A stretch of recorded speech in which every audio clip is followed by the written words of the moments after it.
Assalamualaikum warahmatullahi wabarakatuh. Perkenalkan, nama saya Dika Ardiansyah dari kelas 7C Manajemen. Di sini saya akan menjelaskan tentang kepemimpinan dalam kelompok. Kepemimpinan dalam kelompok dibagi menjadi dua. Yang pertama ada fungsi kepemimpinan dalam kelompok, dan yang kedua ada gaya kepemimpinan dalam kelompok. Fungsi kepemimpinan menurut Burgon-Heston dan McCloskey menguraikan adanya 5 fungsi kepemimpinan, yaitu yang pertama, fungsi inisiasi. Seorang pemimpin perlu mengambil prakarsa untuk menciptakan gagasan-gagasan baru. Namun sebaliknya, tugas pemimpin juga memberi pengarahan ataupun menolak gagasan-gagasan dari anggota kelompoknya yang dinilai tidak layak. Dan yang kedua ada keanggotaan. Salah satu bagian dari perilaku seseorang pemimpin memastikan bahwa dirinya juga merupakan salah satu anggota kelompoknya. Yang ketiga ada perwakilan.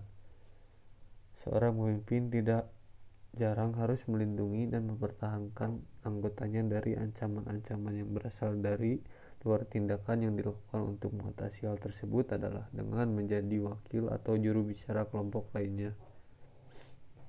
Yang keempat, organisasi. Tanggung jawab terhadap hal-hal yang bersangkut paut dengan persoalan organisasional seperti struktur organisasi, kelancaran roda organisasi, dan deskripsi kerja ada di tangan seorang pemimpin, sehingga itu memiliki bekal kemampuan mengelola organisasi yang tentu lebih baik dibanding anggota kelompok lainnya. Yang terakhir ada integrasi.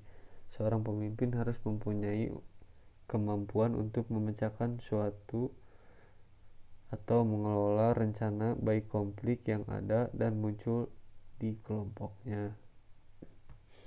Yang selanjutnya ada gaya kepemimpinan.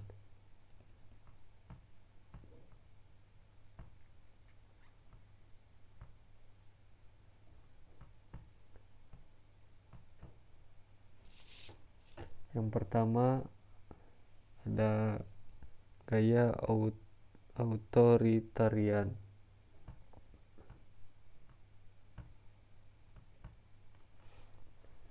Kepemimpinan otoriter adalah gaya manajemen yang menumpukan proses decision making pada posisi kepemimpinan teratas.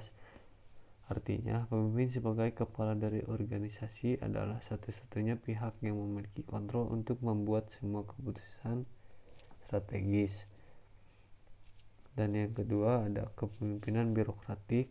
Kepemimpinan birokratik didefinisikan sebagai suatu proses mempengaruhi para pegawai untuk menyelesaikan suatu pekerjaan dan mengarahkan organisasi agar lebih kompak, dan untuk menyelesaikan suatu pekerjaan dan mengarahkan organisasi dengan cara menerapkan konsep, nilai etika, karakter, pengetahuan, dan keterampilan melalui wewenang-wewenang yang dimilikinya. Yang ketiga ada kepemimpinan diplomatik. Hanya pemimpin dengan kepribadian putih ini yang bisa melihat kedua sisi, yaitu menguntungkan atau tidak. Kesabaran dan kepastian adalah kelemahan pemimpin dengan gaya diplomatis ini. Umumnya pemimpin sangat sabar dan sanggup menerima tekanan, namun kesabaran ini bisa sangat keterlaluan. Yang selanjutnya ada kepemimpinan demokratik. Kepemimpinan demokratik ini seorang pemimpin menjadikan anggota temannya sebagai bagian untuk mengambil keputusan. Setiap anggota tim memiliki suara yang sama bobotnya. Selain itu, pemimpin dengan gaya ini melibatkan para anggotanya tim untuk mencapai tujuan bersama. Dan yang terakhir ada kepemimpinan laissez-faire. Pemimpin akan meminta timnya untuk membantu memimpin organisasi dalam perusahaan. Dengan gaya kepemimpinan laissez-faire, struktur manajemen cenderung datar, yang berarti tidak memiliki hierarki. Dengan kepemimpinan laissez-faire, anggota tim bertanya-tanya siapa pembuat keputusan akhir, atau dapat mengeluh tentang kurangnya kepemimpinan yang dapat diterjemahkan menjadi kurangnya arahan. Yang selanjutnya ada komunikasi dalam perspektif teoritis.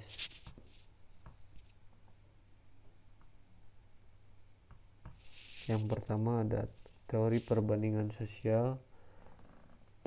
Tindakan komunikasi dalam kelompok berlangsung karena adanya kebutuhan-kebutuhan dari individu untuk membandingkan sikap, pendapat, dan kemampuan dengan individu-individu lainnya.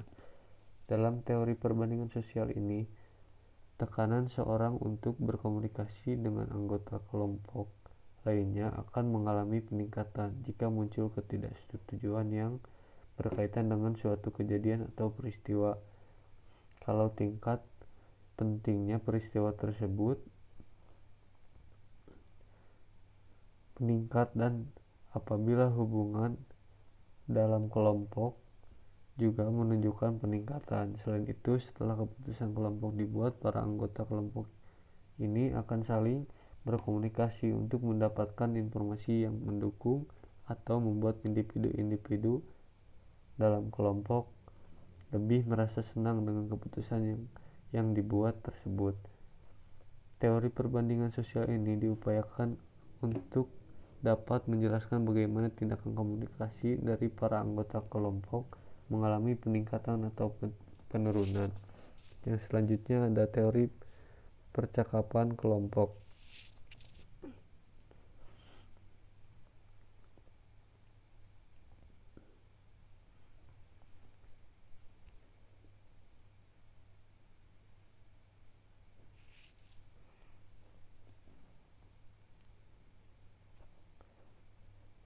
Teori kepribadian kelompok atau grup teori adalah salah satu dari teori-teori sifat atau teori merupakan salah satu pendekatan utama dalam mengkaji atau kepribadian manusia dalam kerangka kerja. Pendekatan teori sifat kepribadian manusia didefinisikan sebagai pola-pola kebiasaan, perilaku, pikiran, dan emosi yang diwujudkan dalam berbagai situasi. Yang selanjutnya ada pertukaran sosial. Teori pertukaran sosial.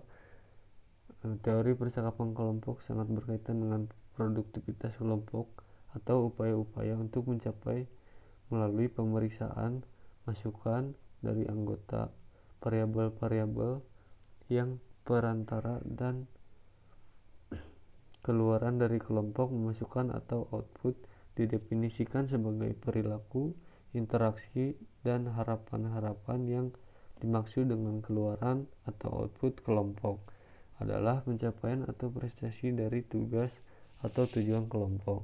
Produktivitas dari suatu kelompok dapat dijelaskan melalui konsekuensi perilaku, interaksi, dan harapan-harapan melalui struktur kelompok. Perilaku, interaksi, dan harapan-harapan atau input variabel mengarah pada struktur formal, dan struktur peran. Yang sebaliknya, variabel ini mengarahkan pada produktivitas, semangat, dan keterpaduan. Dan yang terakhir ada teori sosiometrik.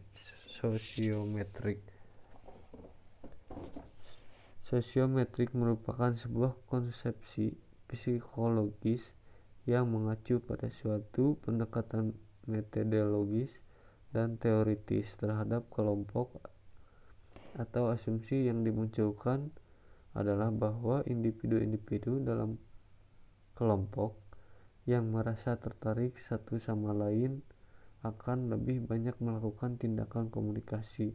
Sebaliknya, individu-individu yang saling menolak hanya sedikit atau kurang melaksanakan tindakan komunikasi. Mungkin itu yang bisa saya jelaskan. Mohon maaf apabila ada kata-kata yang kurang benar.